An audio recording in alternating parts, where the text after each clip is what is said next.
first morning after having the system set up with under load. I've just had a few things charging overnight. So I'll just pop in and see how the battery fared overnight. It's about 9 o'clock. Sun's been up for a couple of hours, but not on the panel. Okay.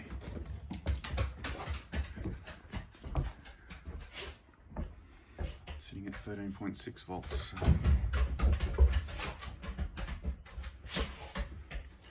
Just had this little light charging, little work light, so it's charged up.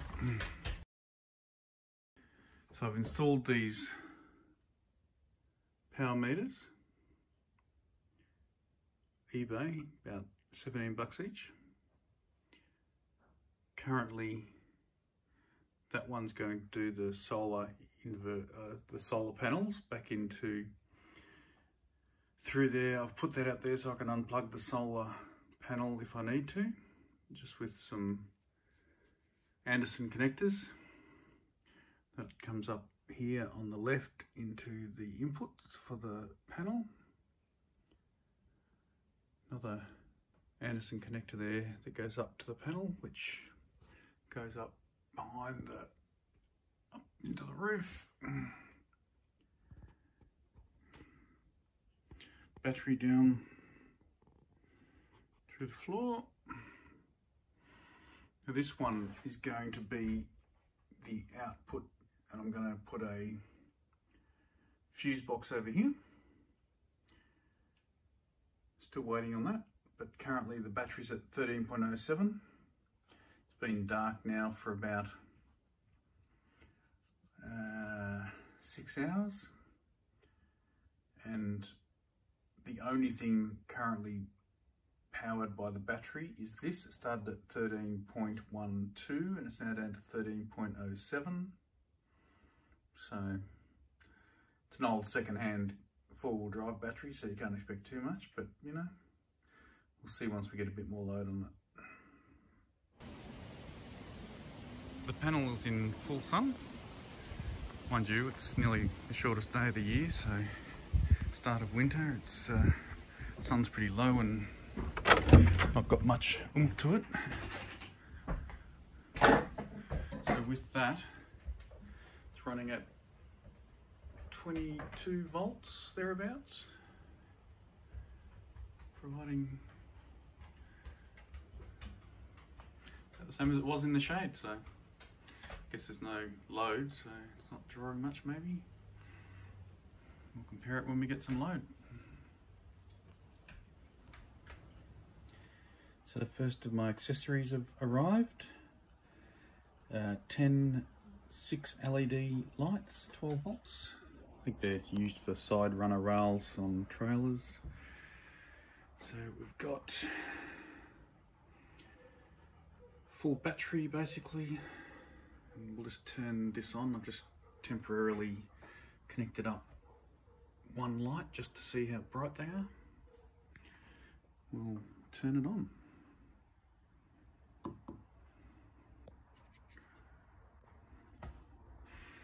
It'll certainly light the shed.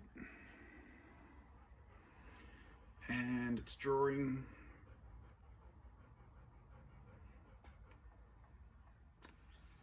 2 to 3 watts. 3 watts near enough.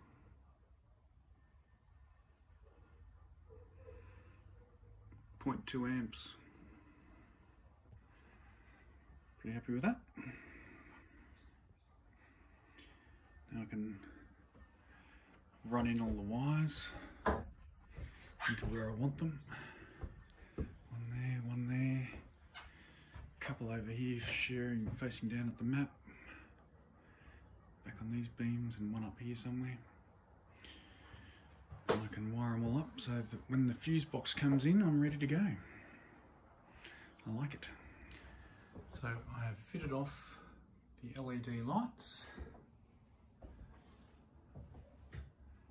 There's 3 here, a couple pointing at the map, one pointing down. So I've temporarily wired it up to directly to the controller output, and if my wiring is correct, this switch should turn them on. Oh, look at that.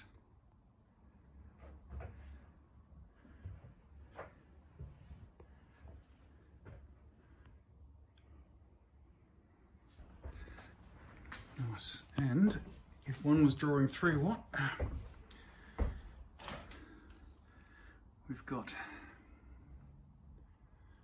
5 operating, running at 6.2 watts, thereabouts. 0.4 amps. And there's 0.4 amps coming in. Solar panel's been in for a few days now. Just wandering down to see how it's going. I've got the fuse box, so I'm about to install that.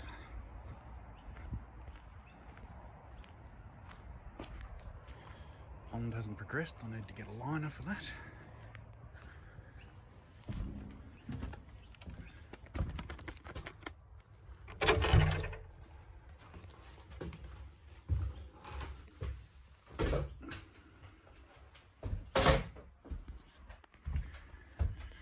Coming in at 21 volts. So what seems to happen with this thing is it takes it down to 14 volts and doesn't do anything else and pumps it back out here at exactly the same voltage as whether the battery's at 14 or if it's coming from the panel at 14, it comes through to the outputs at 14. And once the panel's off at night, it basically is just whatever the voltage the battery's at. So it's not a terribly smart PWM controller. So I think MMPT's on its way. MPPT controller is next on the list of things to buy. But now I'm going to put the fuse box in here. So this is the little fuse box I've bought off eBay. It comes with a bunch of stickers and some fuses. 25 bucks, it seems quite sturdy. It's got a cover with put the stickers on, so I'm just going to put that in that, I think it'll work out well. To a distribution box, get fuses as a bonus.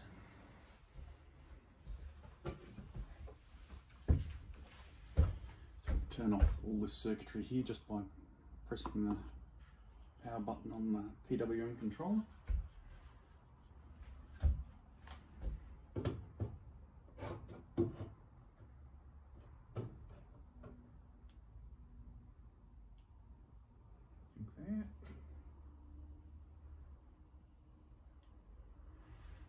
Holes in here to run up the leads. One big hole up here for the ground and one down here for the positive.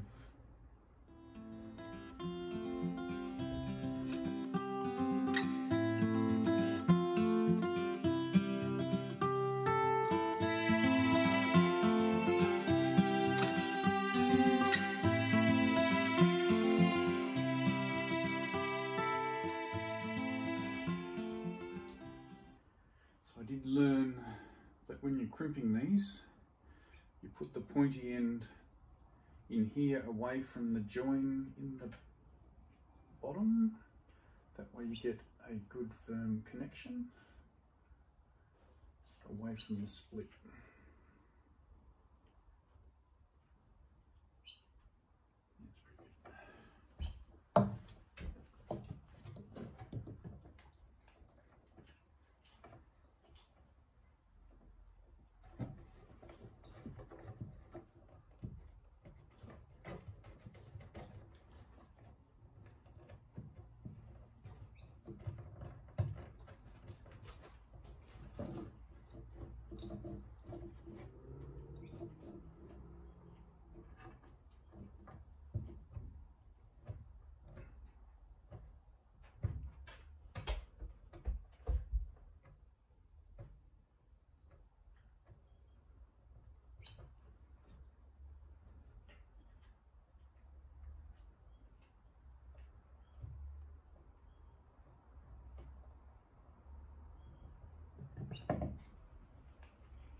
not coming out.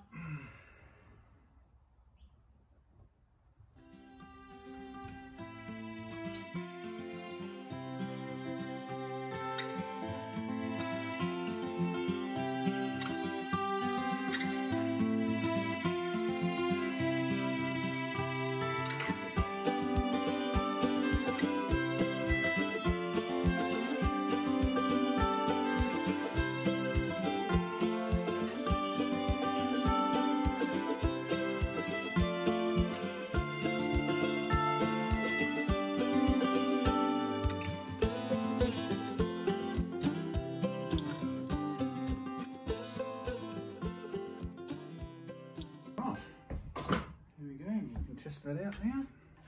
So I've just put in 27 watt spotlight as a test. Draws about 5 amps. So I will put in a fuse. I'll put in a 10 amp fuse.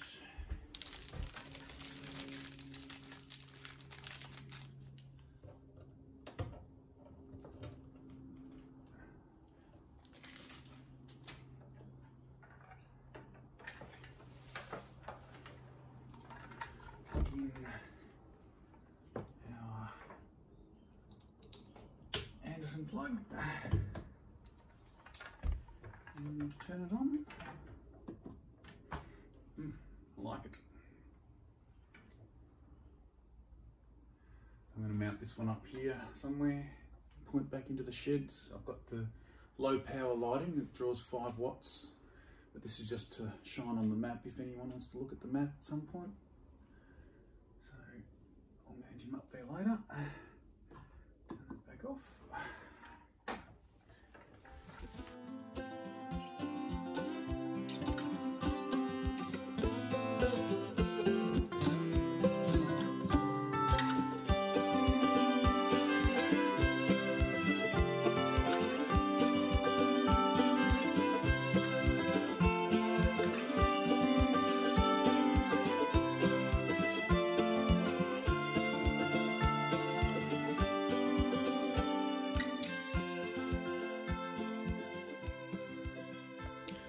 So I've now wired up the switch, which is back to here.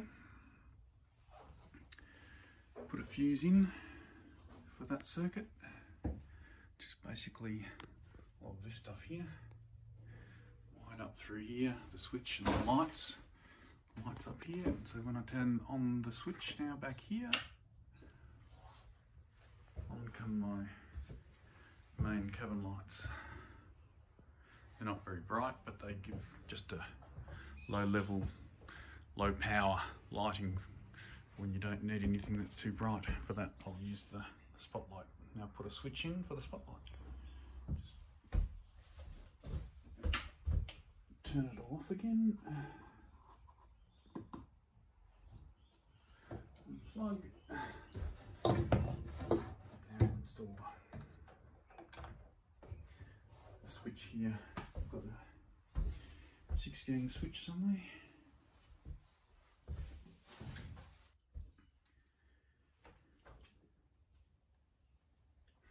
I'm just going to place that one there and run all the accessories through that one except for the cabin lights, which I've already got the switch by the door.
Turn him on.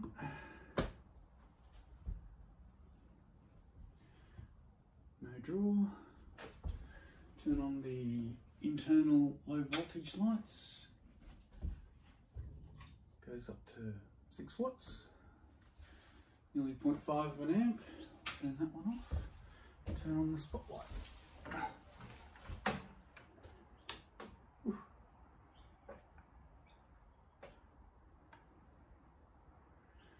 That one's 29 watts. Supposed to be a 27 watt light. So there you go. Now just put this in its place.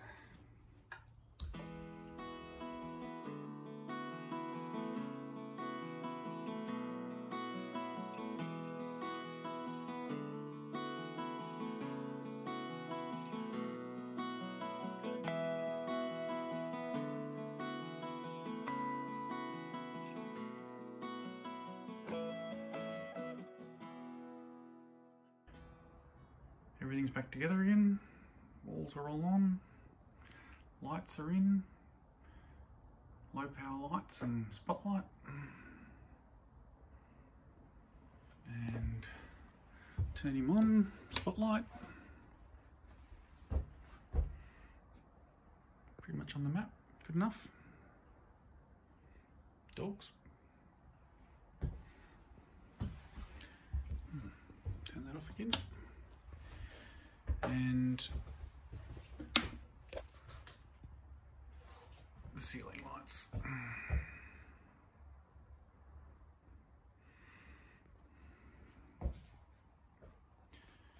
Probably put a few up under the eaves out here, just to get a bit of light out on the deck. That'll be tomorrow's job.